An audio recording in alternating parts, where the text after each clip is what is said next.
Elena bar þungan, ósýnilegan stein innra með sér í marga mánuði. Steinninn var reiði hennar í garð Davíðs, gamla vinar hennar. Davíð hafði gert mistök sem kostuðu Elenu mikla peninga og hún gat einfaldlega ekki fyrirgefið honum.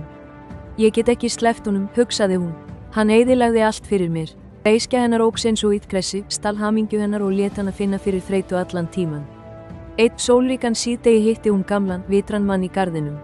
Hann brosti vinsamlega og spurði, hvers vegna berðu svo mikla byrði, barn? Elena sagði honum frá Davíð og hinu ranga sem hann hafði gert henni. Gamli maðurinn hlustaði hljóður og benti síðan á litla, þyrnótta vínvið.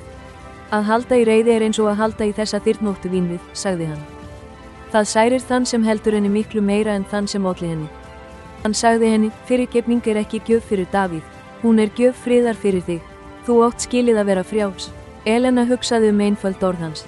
Hún áttaði sig á því að hún var aðeins að refsa sjálfri sér með því að halda reiðinni lifandi. Hún lokaði augunum og þar valdi hún að sleppa þungasteininum. Þann dag fann Elena fyrir léttleika sem hún hafði ekki þekkt í marga mánuði. Sólin virtist bjartari og hjarta hennar fannst opið aftur. Kraftur fyrirgefningar raunverulegur. Það valið að frelsa sjálfan þig úr fangelsi fyrir sársauka. Fyrirgefðu þín vegna og þú munt finna sannan frið. Ekki bíða, byrjaðu ferðalag þitt til frelsis í dag.